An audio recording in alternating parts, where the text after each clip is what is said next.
Assalamualaikum warahmatullahi wabarakatuh. Kita jumpa lagi. Pernah nggak sih kalian ngeliat kolam yang airnya warna hijau kayak gini? Apa itu ya kira-kira? Nah, ternyata warna hijau pada kolam tersebut adalah makhluk hidup yang disebut dengan protista. Nah, kali ini kita akan membahas tentang Kingdom Protista. Kingdom Protista merupakan kelompok makhluk hidup eukariotik. Artinya, selnya sudah memiliki membran inti. Seperti yang kemarin udah kita bahas pada video sebelumnya tentang Kingdom Monera. Kalau masih lupa apa itu eukariotik, coba kalian tonton lagi video yang kemarin, oke? Meskipun sudah bersifat eukariotik, protista memiliki jaringan yang sangat sederhana dan tidak memiliki organ. Nah, ciri-ciri tersebutlah yang membedakan dengan kingdom lainnya. Ukuran tubuh protista bervariasi mulai dari yang berukuran mikroskopik yang tidak bisa terlihat oleh mata telanjang hingga yang berukuran sangat besar dan tentunya jelas terlihat oleh mata. Sel tubuh yang menyusun protista ada yang mirip hewan, mirip tumbuhan, dan ada juga yang mirip jamur, tergantung jenis organismenya. Sehingga atas dasar tersebut protista dibagi menjadi 3 kelompok besar, yaitu kelompok protista mirip hewan atau disebut dengan protozoa, protista mirip tumbuhan atau alga, dan protista mirip jamur.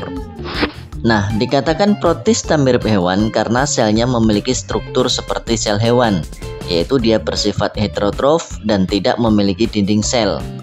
Hampir semua anggota protozoa ini memiliki alat gerak untuk berpindah tempat. Lalu bedanya dengan hewan, protista ini hanya terdiri dari satu sel atau uniseluler. Sedangkan kingdom animalia atau hewan itu adalah termasuk multiseluler atau terdiri dari banyak sel. Kemudian dikatakan protista mirip tumbuhan karena selnya memiliki struktur seperti sel tumbuhan, yaitu bersifat autotrof.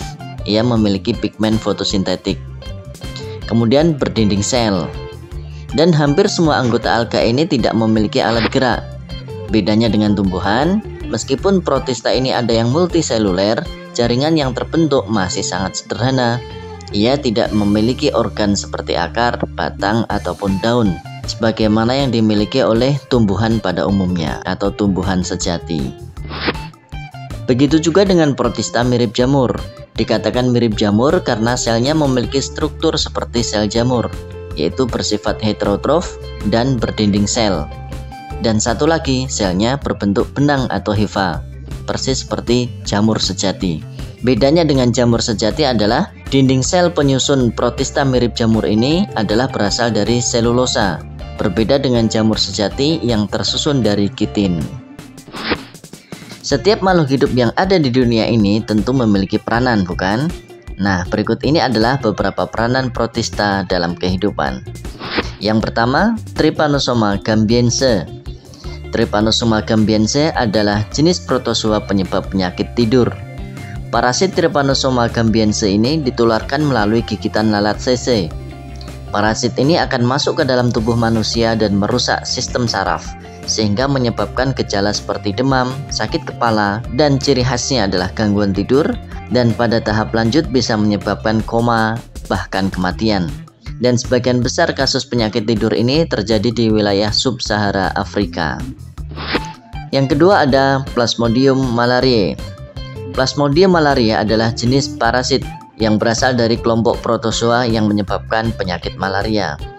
Penyakit malaria memiliki siklus hidup yang kompleks, melibatkan nyamuk Anopheles sebagai vektor dan manusia sebagai inang. Nyamuk yang mengandung parasit Plasmodium malaria menggigit manusia. Kemudian parasit tersebut masuk ke dalam tubuh manusia melalui aliran darah dan menetap ke dalam hati manusia. Di hati, parasit berkembang biak, kemudian menyebar dan menginfeksi sel darah merah, yang kemudian menyebabkan sel darah merah pecah, sehingga penderita merasakan demam dan menggigil yang luar biasa. Kemudian ada Gelidium sp. Gelidium adalah salah satu jenis alga merah yang memiliki nilai ekonomis tinggi. Rumput laut ini banyak ditemukan di daerah pantai berbatu atau berkarang, terutama di daerah yang memiliki ombak yang cukup besar. Beberapa manfaat Gelidium sp adalah bisa sebagai bahan makanan pembuat agar-agar, jeli, dan makanan penutup lainnya. Di bidang farmasi sebagai bahan pengental dalam pembuatan obat-obatan dan suplemen. Bisa juga sebagai bahan pembuat gel dan krim untuk kosmetik. Di beberapa penelitian menunjukkan bahwa ekstrak Gelidium sp memiliki potensi aktivitas bioaktif seperti antioksidan, antibakteri, dan antitumor. Luar biasa bukan? Selain Gelidium, jenis alga merah lain yang bisa dimanfaatkan sebagai agar-agar atau jelly adalah Glacilaria. Dan Glacilaria ini lebih umum dan lebih banyak dijumpai di sekitar kita. Kemudian ada Spirogyra sp. Spirogyra adalah salah satu genus dari alga hijau atau Chlorophyta yang sangat mudah dikenali karena bentuk kloroplasnya sangat khas, yaitu berbentuk spiral. Alga ini sering ditemukan di air tawar, terutama di kolam, danau, atau sungai yang airnya tenang. Alga ini berperan sebagai produsen primer, menjadi sumber makanan bagi organisme lain sehingga bisa dijadikan sebagai bahan pakan ikan. Namun pertumbuhan Spirogyra yang berlebih dapat menyebabkan masalah seperti penurunan kadar oksigen dalam air dan mengganggu keseimbangan ekosistem. Kemudian ada Saprolegnia sp. Saprolegnia merupakan genus dari Protista mirip jamur yang seringkali menjadi penyebab penyakit pada ikan. Protista jenis ini sering disebut sebagai jamur air atau cetakan air.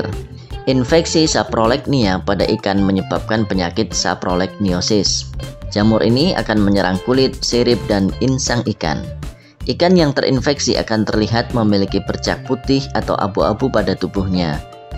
Terlihat lesu, nafsu makan menurun, dan akhirnya dapat menyebabkan kematian. Kemudian ada Phytophthora infestan. Phytophthora infestan adalah jenis Protista mirip jamur atau sering disebut sebagai jamur air yang terkenal karena menyebabkan penyakit hawar daun kentang dan busuk kentang. Gejala awal infeksi terlihat sebagai bercak-bercak coklat kehitaman pada daun. Bercak ini kemudian membesar dan menyebabkan seluruh daun menjadi layu dan mati. Infeksi juga dapat menyebar ke umbi kentang, sehingga menyebabkan umbi menjadi busuk dan tidak dapat dikonsumsi. Demikian, semoga bermanfaat. Jika ada yang kurang paham, silahkan bertanya di kolom komentar. Wassalamualaikum warahmatullahi wabarakatuh. Today's gonna be a good day. Wake up.